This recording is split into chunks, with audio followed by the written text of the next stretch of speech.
जय हिंद बच्चों। मैं अजय कुमार वाराणसी उत्तर प्रदेश से आपके अपने चैनल नव शिक्षण पे स्वागत करता हूँ।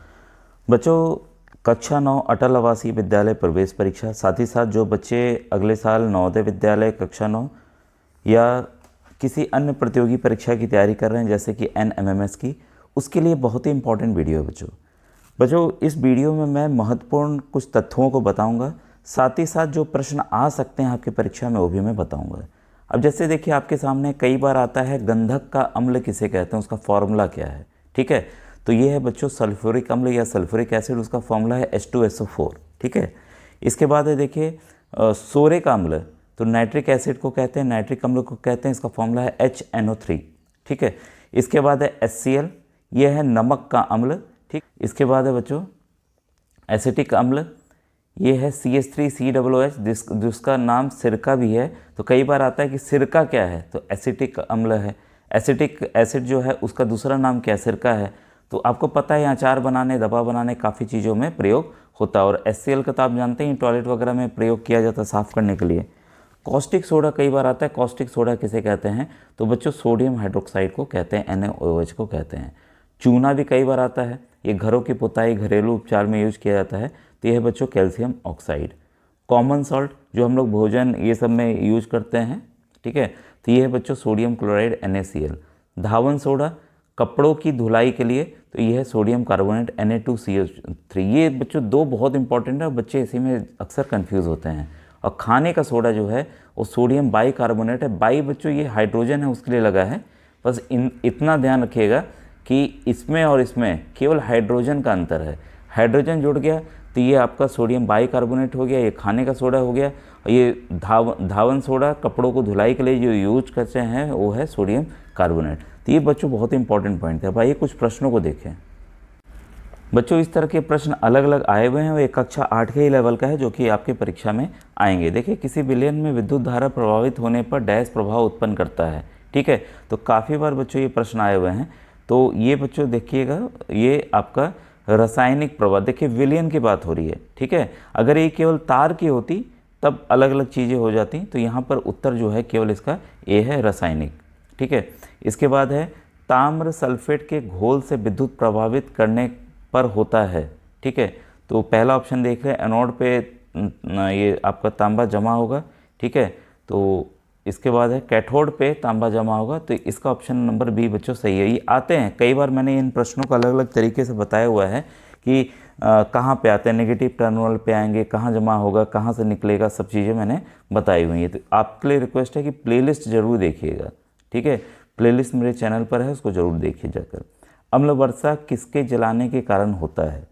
ठीक है, देखिए अलग क्वेश्चन एक बार आता है क्वेश्चन कि अम्ल वर्षा किस वजह से होती है, तो सल्फर के ऑक्साइड और नाइट्रोजन के ऑक्साइड की वजह से होती है। और किसके कारण होती है आ गया, तो यहाँ पर बच्चों कोयला है, क्योंकि जो प्रदूषण ज़्यादा फैलाएगा वही उसका कारक होगा। ठीक है, इसके बाद क्वेश्चन नंबर 4, अग्निशामक में कार्बन डाइऑक्साइड गैस का निर्माण एक सांद्र अम्ल के उपयोग से होता है, उस अम्ल का नाम बताएं जो इस प्रक्रिया में भाग लेता है। तो है बच्चों सांद्र सल्फ्यूरिक एसिड H2SO4, अभी हमने जस्ट देखा था। अभी कथन तर्क वाला हम छोड़ दे रहे हैं प्रश्न, ये थोड़ा सा हाई लेवल हो रहा है आपके हिसाब से। अब इस वाले में देख लीजिए 10 m H2SO4 का pH लगभग कितना होगा, तो बच्चों इसका जो pH होगा वो होगा 6। इसके बाद सबसे अधिक बेसिक ऑक्साइड है, तो सबसे अधिक बेसिक ऑक्साइड की बात पूछ रहा है, तो जो सबसे रिएक्टिव मेटल होगा, जो सबसे ज़्यादा अभिक्रिया मेटल करता होगा वही सबसे होगा। तो इसमें देखिए पोटेशियम है, ये तो सल्फर है, ये तो छोड़ ही दें, नॉन मेटल है।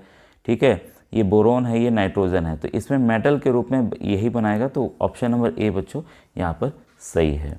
ठीक है, इसके बाद है विलियन। अब देखिए इस पर कॉन्सेप्ट पे ले लिए ABCD, pH मान 9.4, 2.5, 3.5 और 5.5 है, तो अधिकतम अम्ल विलियन होगा।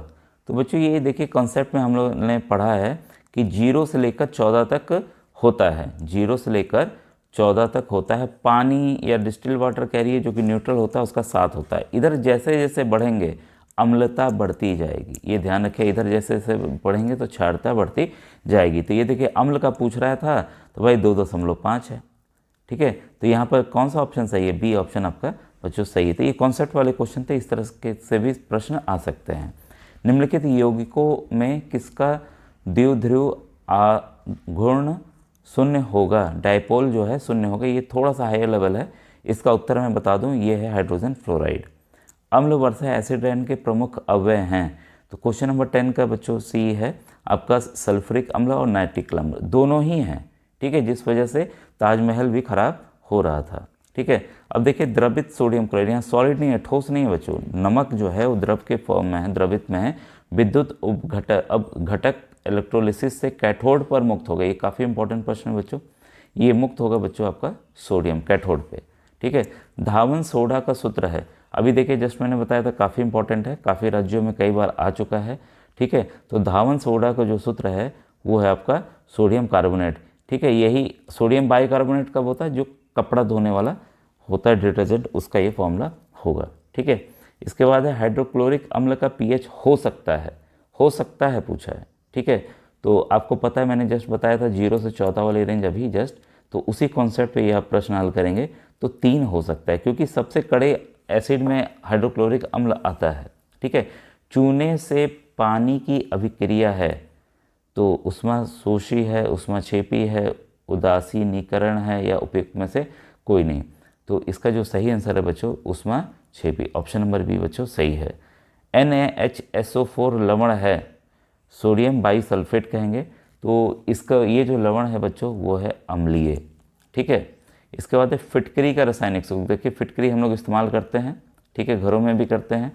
तो फिटकरी का रासायनिक सूत्र बच्चों लंबा है, लेकिन देख लीजिएगा K2SO4 Al2SO4 और 24H2O, यानी कि पोटेशियम सल्फेट, अल्मोनियम सल्फेट और 24 जो है मॉलिक्यूल आपके पानी के उसके साथ रहेंगे, ठीक है। तो पानी ध्यान रहेगा आपको, अल्मोनियम और पोटेशियम ध्यान रखिए, और सल्फेट साथ में है, तो आप ये आसानी से कर लेंगे, ठीक है।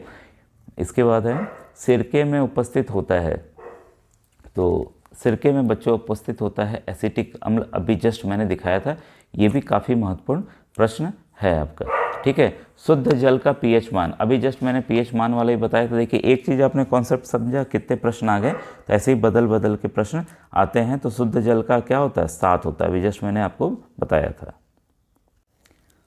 अब प्रश्न 19 भी देखिए कॉन्सेप्ट बेस है आपका, ये पूछ रहा है ऊष्माक्षेपी अभिक्रिया में क्या होता है, ठीक है। तो इसमें ऊष्मा निकलती है, ठीक है।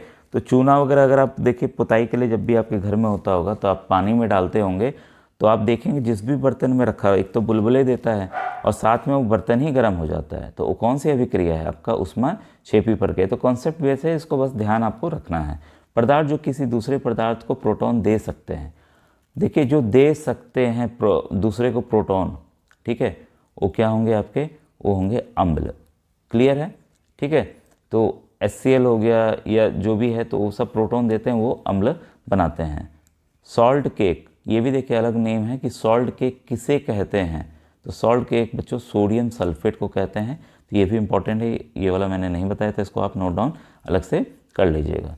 कैल्शियम हाइड्रोक्साइड का रासायनिक सूत्र है, ये भी काफ़ी इंपॉर्टेंट है, ठीक है। तो ये है बच्चों CaOH ट्वाइस, हाइड्रोक्साइड के 2 होंगे, क्योंकि कैल्शियम की वैलेंसी बच्चों 2 होती है, इसलिए बैलेंस कर लेंगे, इसके लिए -1 होती है, ठीक है।